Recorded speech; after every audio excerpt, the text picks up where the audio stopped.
From the pages of the World Wrestling Federation magazine, here's updates. Party people in the place to be. What's going on? It's me.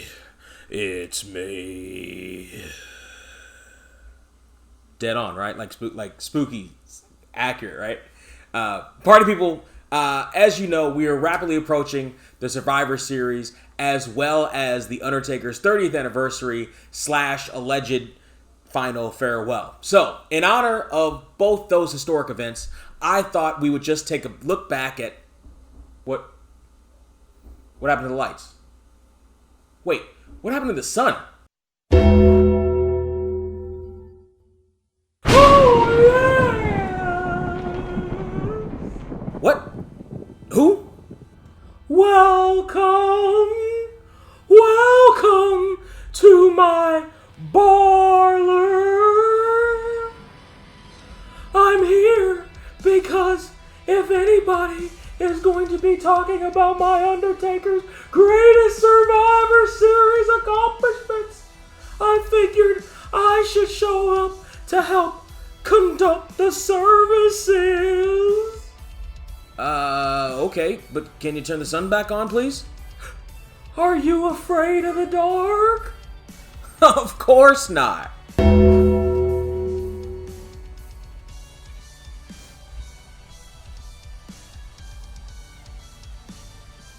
Don't judge me.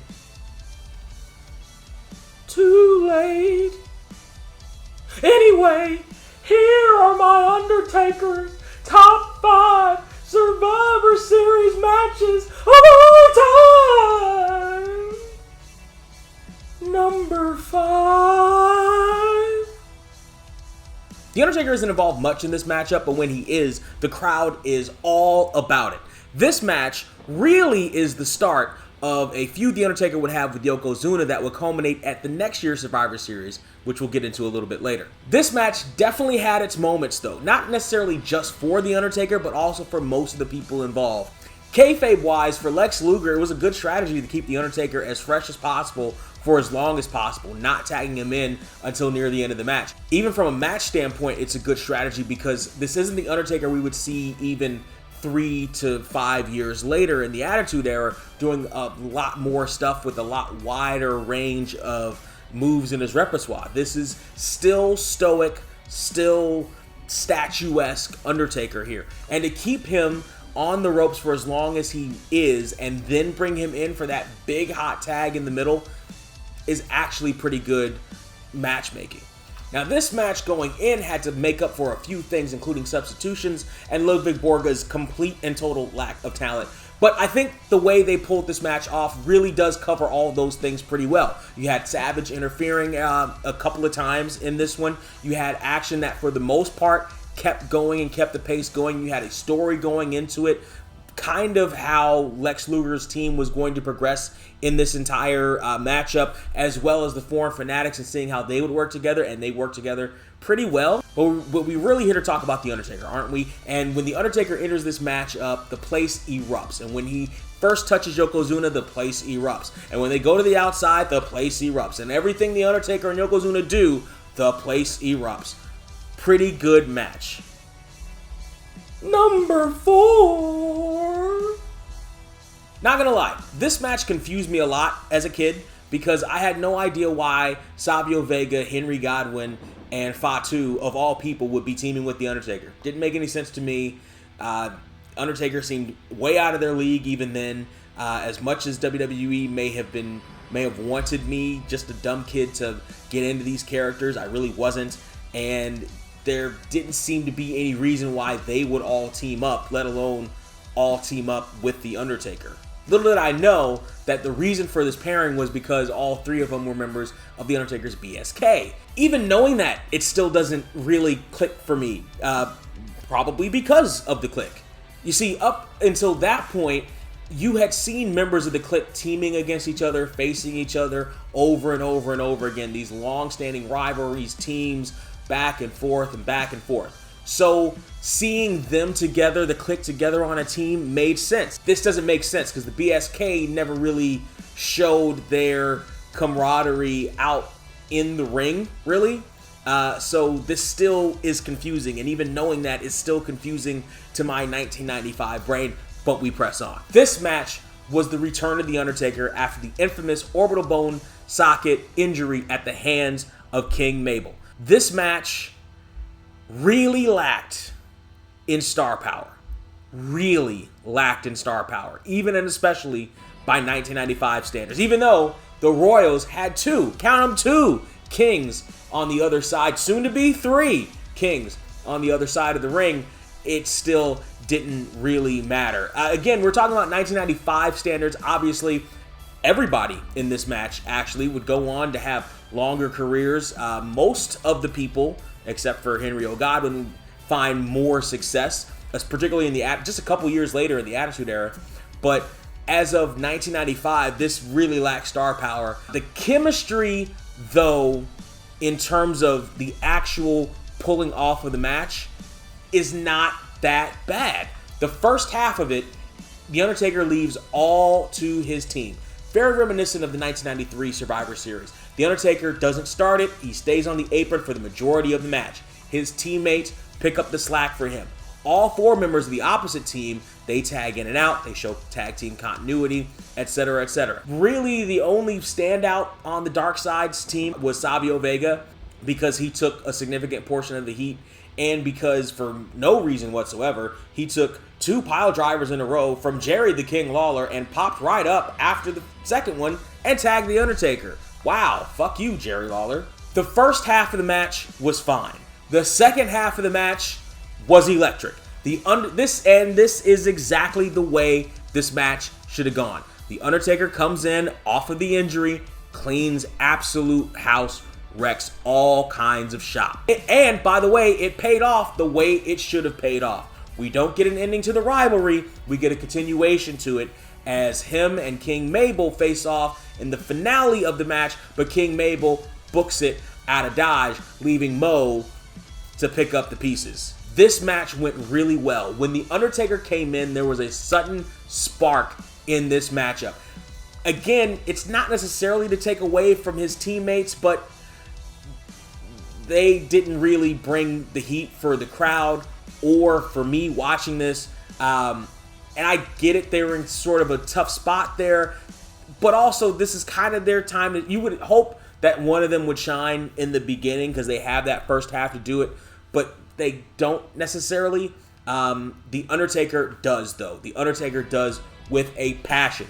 He comes in, he cleans house. He cleans house the way he should clean house. A monstrous chokeslam to Triple H, getting rid of Jerry Lawler with the tombstone. How did he get rid of Kane? Was it another tombstone, or I think it was another tombstone? And then the count-out victory over Mabel. That's exactly what it should have been. The debut of the Phantom of the Opera mask. The Undertaker's just wrecking shop, cementing himself as one of the top contenders in the company. Now, mind you, for the better part of the rest of the year, he would be, in the mid-card somewhere, trying to help bolster that up a little bit, but really that cements him as he's an A player. He should be an A player, and that helps to really, really put that stone on. Whenever Undertaker wants that belt, he can go for that belt.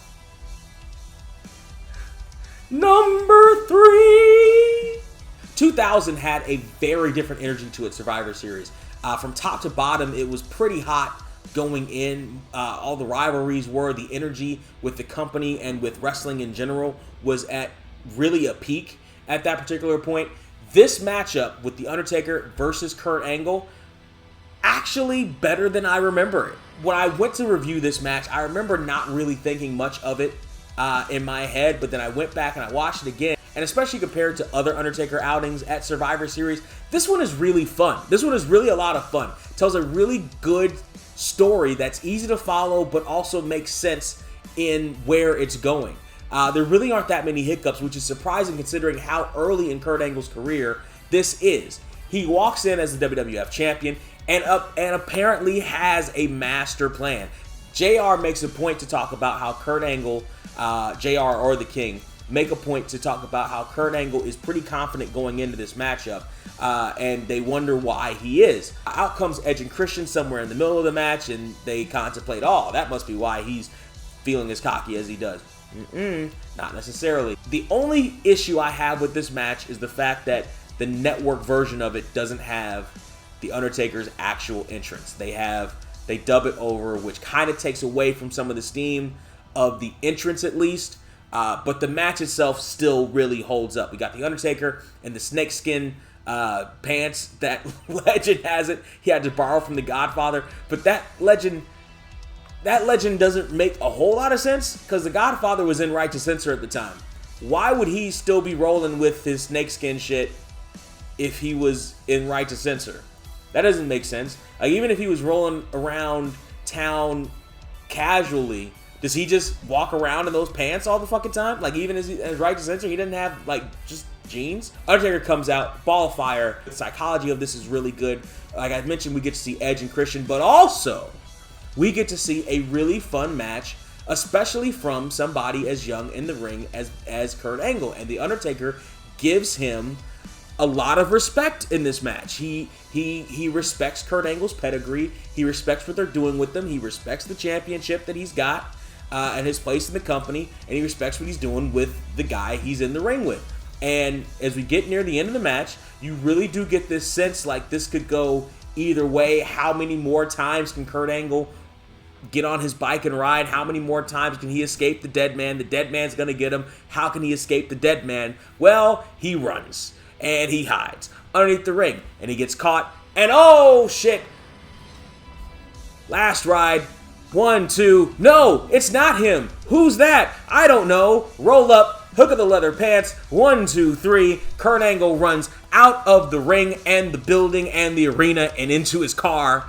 Doesn't even get his belt. He just runs. His brother Eric Angle is laying in the middle of the ring, just a heap, just a ball, and it's a fantastic ending to a very fun match. Oh, number 2. This entry is the definition of the good outweighing the bad, or even the mediocre. And when I say that, I mean the good part of this match is the first half of this match.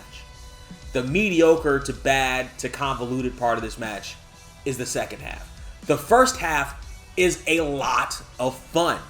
The first half of this match, despite the psychology not making sense, that there's only 2 people in this matchup that aren't, quote, WWF guys, Booker T and Rob Van Dam, this match still is very fun in the beginning, and most of that has to do with The Undertaker. Well, half of that has to do with The Undertaker, half of it has to do with Shane McMahon, all of it has to do with energy.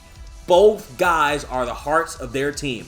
Shane McMahon is the heart of his team. No matter what is happening on TV, Shane McMahon is still believing this out in the ring. He's still believing his heart, his life, his livelihood is on the line. He's going to fight for it in this match.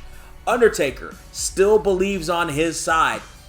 Gosh damn it, this is the WWF and I'm WWF through and through and true and I'm going to fight for the WWF like I fight for my country. From Shane McMahon's constant interference and buzzing around like a little magfly that just annoys the hell out of you, bravo Shane, to The Undertaker. I couldn't take my eyes off The Undertaker while he was standing on the apron.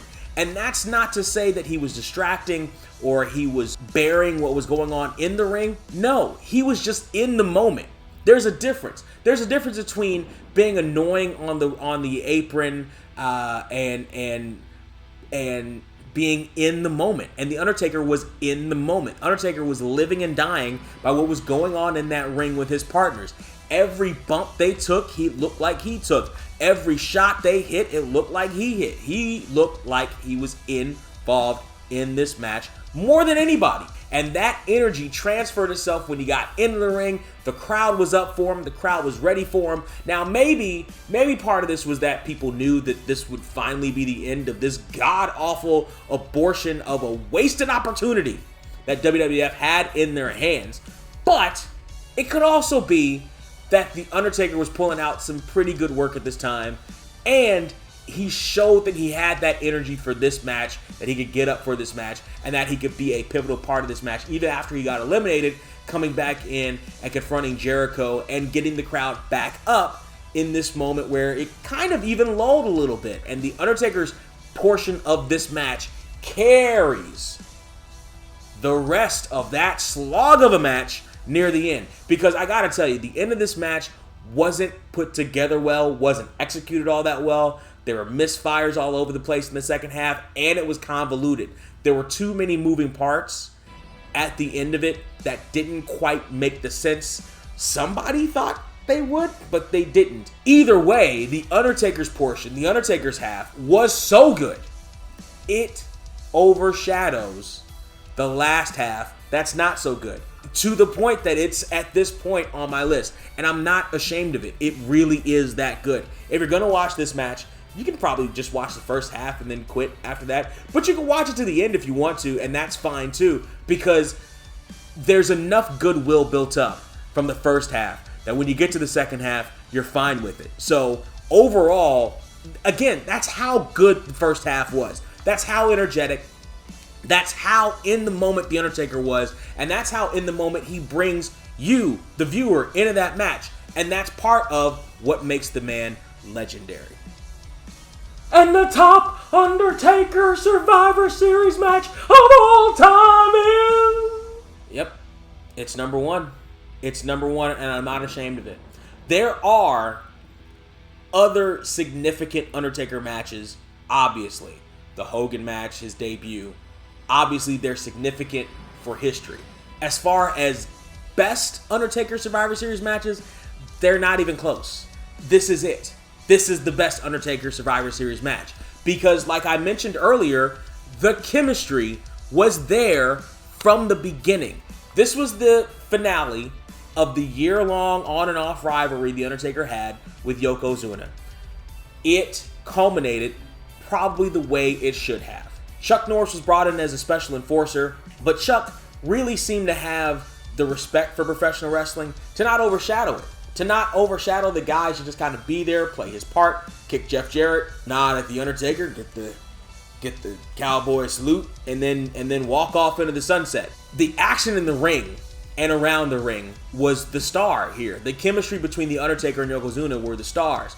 The professionalism between them to be able to have this match really sans referee. There's no referee in the ring. There's one on the outside to count if you go into the casket or not, and I'm sure he's giving them time cues or whatever, but you don't notice him. But this really was just two guys going at it and giving each other their best at the time. This is one of the last really good big matches, unfortunately, Yokozuna would have in his career, but God damn, it's a good one. The Undertaker going into this one with the casket match after being buried by Yokozuna at Royal Rumble earlier that year, comes back, beats his doppelganger, and then sets his sights on Yokozuna, who is still deathly afraid of caskets. And they play up that former casket match by, again, having guys come out. That's why Chuck Norris is there, but fine. But in the ring, everything is so smooth. Everything is so crisp. Everything just... It flows like butter. This is really kind of a turning point in his career, isn't it? Because up until this point, he really has still been that stoic Undertaker. Even with the Royal Rumble 94 Survivor Series match, he was still transitioning out of just the stone statuesque complete and utter zombie. Now, there's not necessarily more emotion, but you can see more of his moveset. You can see more of his agility. You can see more of him than just being a statue. That evolution is going to be a little slow, but we're going to see it evolve a lot after 1995. Here at the end of 1994, you are still kind of seeing the burgeoning beginnings of it. And you're also seeing the crowd's reaction to pretty much everything The Undertaker does. The fact that he's in there with Yokozuna just makes it better, because Yokozuna was just amazing at what he did. His bumps meant something for The Undertaker. And every time Yokozuna left his feet and every time Yokozuna hit The Undertaker, it meant something. And this match was easily, out of all The Undertaker's Survivor Series matches, the best he has ever had. Well, there you have it. The top 5 Undertaker Survivor Series matches of all time. I'd like to thank my special guest for joining me, and I'd also like to invite you to tell me what you think down there in the comments section. Like, share, subscribe, and of course, as always, cheers!